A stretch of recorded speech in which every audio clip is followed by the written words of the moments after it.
ನಮಸ್ತೆ, ನಾನು ನಿಮ್ಮ ಶ್ವೇತಾ ಮೋಹನ್. ಸ್ವಾಗತ ಸುಸ್ವಾಗತ ಶ್ವೇತಾ ಅಡುಗೆ ಚಾನಲ್ಗೆ. ಇನ್ನೂ ಯಾರು ನನ್ನ ಚಾನಲ್ನ ಸಬ್ಸ್ಕ್ರೈಬ್ ಮಾಡ್ಕೊಂಡಿಲ್ಲ, ಪ್ಲೀಸ್ ಹೋಗಿ ಸಬ್ಸ್ಕ್ರೈಬ್ ಮಾಡ್ಕೊಳ್ಳಿ. ಹಾಗೆ ಪಕ್ಕದಲ್ಲಿರುವ ಬೆಲ್ ಐಕನ್ನ ಕ್ಲಿಕ್ ಮಾಡಿ ನಾನು ಮಾಡೋ ವಿಡಿಯೋಸ್ ನಿಮಗೆ ನೋಟಿಫಿಕೇಷನ್ ಬರುತ್ತೆ.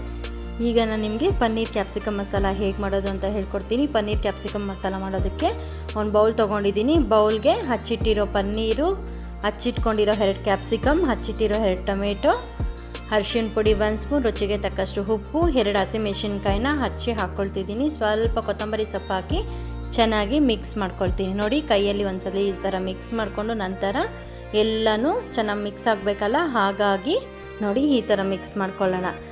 ನೋಡಿ ಈ ಥರ ಮಿಕ್ಸ್ ಮಾಡ್ಕೊಳ್ಳೋಣ. ನಾವು ಈ ಥರ ಮಿಕ್ಸ್ ಮಾಡೋದ್ರಿಂದ ಉಪ್ಪು, ಖಾರ, ಅರಿಶಿಣ ಪುಡಿ ಎಲ್ಲನೂ ತುಂಬಾ ಚೆನ್ನಾಗಿ ಪನ್ನೀರ್ಗೆ ಮಿಕ್ಸ್ ಆಗುತ್ತೆ.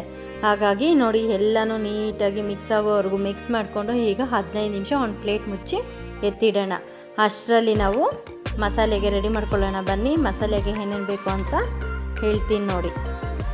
ಈಗ ಸೋಂಪು 1 ಸ್ಪೂನ್ ತೊಗೊಂಡಿದ್ದೀನಿ, 2 ಏಲಕ್ಕಿ, ಚಕ್ಕೆ 2 ಇಂಚು, ಲವಂಗ 8ರಿಂದ 10 ತೊಗೊಂಡಿದ್ದೀನಿ, ಬಾಡಿಗೆ ಮೆಣಸಿನ್ಕಾಯಿ 7ರಿಂದ 8 ತೊಗೊಂಡಿದ್ದೀನಿ, ಕಲರ್ಗೆ ಟೊಮೆಟೊ 2 ಹಚ್ಚಿಟ್ಕೊಂಡಿದ್ದೀನಿ, 2 ಈರುಳ್ಳಿ ಹಚ್ಚಿಟ್ಕೊಂಡಿದ್ದೀನಿ, ಚಿಪ್ಪೆ ಬಿಡಿಸಿ ಬೆಳ್ಳುಳ್ಳಿ 2 ತೊಗೊಂಡಿದ್ದೀನಿ, ಶುಂಠಿ 2 ಇಂಚು, ಗೋಡಂಬಿ 10ರಿಂದ 12 ತೊಗೊಂಡಿದ್ದೀನಿ. ಮೊದಲಿಗೆ ನಾನು ಒಂದು ಬಾಣಲಿ ಇಟ್ಕೊತೀನಿ. ಬಾಣಲಿ ಬಿಸಿ ಆಗಿದ ನಂತರ 2 ಸ್ಪೂನ್ ಎಣ್ಣೆ ಹಾಕ್ಕೊಳ್ತೀನಿ. ಎಣ್ಣೆ ಕಾಯ್ದಿದ ನಂತರ ನೋಡಿ ಈಗ ನಾನು ತೋರಿಸಿದ್ನಲ್ವ ಮಸಾಲೆ ಪದಾರ್ಥಗಳನ್ನು ಎಣ್ಣೆಲ್ಲ ಹಾಕ್ಕೊಂಡು ಚೆನ್ನಾಗಿ ಫ್ರೈ ಮಾಡ್ಕೊತೀನಿ. ಸ್ವಲ್ಪ ಕೆಂಪಗಾಗೋವರೆಗೂ ಫ್ರೈ ಮಾಡಿಕೊಂಡು ನಂತರ ಗ್ಯಾಸ್ ಆಫ್ ಮಾಡ್ಕೊಳ್ಳೋಣ. ಕಂಪ್ಲೀಟ್ ತಣ್ಣಗಾಗಿದ ನಂತರ ಇದನ್ನು ನುಣ್ಣಗೆ ಪೇಸ್ಟ್ ಮಾಡ್ಕೊಳ್ಳೋಣ.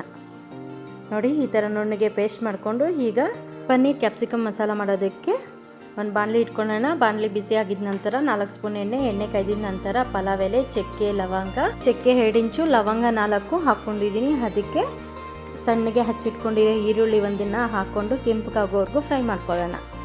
ನೋಡಿ ಈ ಥರ ಕೆಂಪಗಾಗಿದ ನಂತರ ಇದಕ್ಕೆ ಕಲಸಿಟ್ಕೊಂಡಿರೋ ಪನ್ನೀರು, ಕ್ಯಾಪ್ಸಿಕಮ್, ಟೊಮೆಟೊನ ಹಾಕ್ಕೊಳ್ಳೋಣ. ಹಾಕ್ಕೊಂಡು ಚೆನ್ನಾಗಿ ಫ್ರೈ ಮಾಡ್ಕೊಳ್ಳೋಣ. ನೋಡಿ ಎಲ್ಲನೂ ಚೆನ್ನಾಗಿ ಮಿಕ್ಸ್ ಮಾಡಿಕೊಂಡು ಈಗ ಇದಕ್ಕೆ ರುಬ್ಬಿಟ್ಟಿರೋ ಪೇಸ್ಟ್ನ ಹಾಕ್ಕೊಳ್ಳೋಣ. ರುಬ್ಬಿಟ್ಟಿರೋ ಎಲ್ಲ ಪೇಸ್ಟನ್ನು ಹಾಕ್ಕೊಂಡು 2ರಿಂದ 3 ನಿಮಿಷ ಫ್ರೈ ಮಾಡ್ಕೊಳ್ಳೋಣ. ನಾವು ಮಸಾಲೆ ಪದಾರ್ಥಗಳನ್ನು ಮೊದಲಿಗೆ ಎಣ್ಣೆಯಲ್ಲಿ ಫ್ರೈ ಮಾಡಿರೋದ್ರಿಂದ ಈಗ ಹಸಿ ವಾಸನೆ ಹೋಗಬೇಕು ಅನ್ನೋಗೇನಿಲ್ಲ. ನೋಡಿ ಈ ಥರ 2ರಿಂದ 3 ನಿಮಿಷ ಫ್ರೈ ಮಾಡಿಕೊಂಡು ಈಗ ಮಿಕ್ಸಿ ಜಾರಲ್ಲಿ ಇನ್ನೂ ಸ್ವಲ್ಪ ಮಸಾಲೆ ಇರುತ್ತಲ್ವ, ಅದಕ್ಕೆ 1ರಿಂದ 2 ಗ್ಲಾಸ್ ನೀರು ಹಾಕ್ಕೊಳ್ಳೋಣ. ಚೆನ್ನಾಗಿ ಮಿಕ್ಸ್ ಮಾಡ್ಕೊಳ್ಳೋಣ. ನೋಡಿ ಎಲ್ಲನೂ ಮಿಕ್ಸ್ ಮಾಡಿಕೊಂಡು ಈಗ ಇದಕ್ಕೆ ಧನಿಯಾ ಪೌಡರ್ 1 ಸ್ಪೂನ್, ಬಾಡಿಗೆ ಮೆಣಸಿನಕಾಯಲ್ಲಿ ಖಾರ ಇರೋದ್ರಿಂದ ನಾನು ಖಾರಕ್ಕೆ ಏನು ಹಾಕ್ಕೊಳ್ತಿಲ್ಲ, ಗರಂ ಮಸಾಲ 1 ಸ್ಪೂನ್ ಹಾಕ್ಕೊಳ್ಳೋಣ. ಹಾಕ್ಕೊಂಡು ಮತ್ತೆ ಮಿಕ್ಸ್ ಮಾಡ್ಕೊಳ್ಳೋಣ. ನಾವು ಆಗಲೇ ಪನ್ನೀರ್ ಕಲಸಿಡೋದಕ್ಕೆ ಉಪ್ಪು ಸ್ವಲ್ಪ ಹಾಕಿದ್ರಿ. ಈಗ ರುಚಿಗೆ ತಕ್ಕಷ್ಟು ಉಪ್ಪು ಹಾಕ್ಕೊಳ್ಳೋಣ. ಉಪ್ಪು ನಮಗೆ ಎಷ್ಟು ಬೇಕೋ ನೋಡಿಕೊಂಡು ಹಾಕ್ಕೊಳ್ಳೋಣ. ಹಾಕಿ ಮಿಕ್ಸ್ ಮಾಡ್ಕೊಳ್ಳೋಣ. ಎಲ್ಲನೂ ಚೆನ್ನಾಗಿ ಮಿಕ್ಸ್ ಮಾಡಿಕೊಂಡು ಒಂದು 5 ನಿಮಿಷ ಮೀಡಿಯಮ್ ಫ್ಲೇಮಲ್ಲಿ ಕುದಿಸ್ಕೊಳ್ಳೋಣ. ಇದು ಕುದಿಯೋ ಅಷ್ಟರಲ್ಲಿ ನಾನು ಫ್ರೆಶ್ ಕ್ರೀಮ್ನ ರೆಡಿ ಮಾಡ್ಕೊಳ್ತೀನಿ. ನಾನು ಫ್ರೆಶ್ ಕ್ರೀಮ್ ಮಾಡೋದಕ್ಕೆ ಹಾಲಿನ ಕೆನೆ ಮತ್ತು ಗೋಡಂಬಿನ ಬಳಸಿ ಮನೆಯಲ್ಲೇ ಮಾಡಿರುವ ಫ್ರೆಶ್ ಕ್ರೀಮ್ನ 2 ಸ್ಪೂನ್ ಹಾಕ್ಕೊಳ್ತಿದ್ದೀನಿ.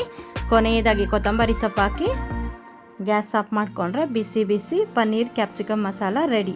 ಈ ಥರ ಮಸಾಲ ಮಾಡಿದ್ರೆ ನೀವು ದೋಸೆ, ಚಪಾತಿ, ಪೂರಿ, ಇಡ್ಲಿ, ರೋಟಿ, ಪರೋಟ ಎಲ್ಲಾದ್ರ ಜೊತೆನೂ ತುಂಬಾ ಚೆನ್ನಾಗಿ ಹೊಂದುತ್ತೆ. ಒಮ್ಮೆ ನೀವು ಮಾಡಿ ನೋಡಿರಿ, ಖಂಡಿತವಾಗ್ಲೂ ಈ ರೆಸಿಪಿ ನಿಮಗೆ ಇಷ್ಟವಾಗುತ್ತೆ. ಈ ರೆಸಿಪಿ ಇಷ್ಟ ಆದರೆ ಲೈಕ್ ಮಾಡಿ, ಶೇರ್ ಮಾಡಿ, ಕಮೆಂಟ್ ಮಾಡಿ, ಸಬ್ಸ್ಕ್ರೈಬ್ ಮಾಡ್ಕೊಳ್ಳಿ. ಹಾಗೆ ಪಕ್ಕದಲ್ಲಿರುವ ಬೆಲ್ಲೈಕನ್ನ ಕ್ಲಿಕ್ ಮಾಡಿ ನಾನು ಮಾಡೋ ವಿಡಿಯೋಸ್ ನಿಮಗೆ ನೋಟಿಫಿಕೇಷನ್ ಬರುತ್ತೆ. ಪನ್ನೀರ್ನ ಇಷ್ಟಪಡೋರಂತೂ ಈ ಥರ ಪನ್ನೀರ್ ಕ್ಯಾಪ್ಸಿಕಮ್ ಮಸಾಲ ಮಾಡ್ಕೊತೀನಿ. ತುಂಬಾ ಚೆನ್ನಾಗಿರುತ್ತೆ. ಇದ್ರ ಜೊತೆ ನಾನು ಚಪಾತಿ ಮಾಡಿದ್ದೆ, ತುಂಬಾ ಚೆನ್ನಾಗಿತ್ತು. ಕೊನೆಯವರೆಗೂ ವಿಡಿಯೋ ನೋಡಿದವ್ರಿಗೆ ತುಂಬ ಧನ್ಯವಾದಗಳು.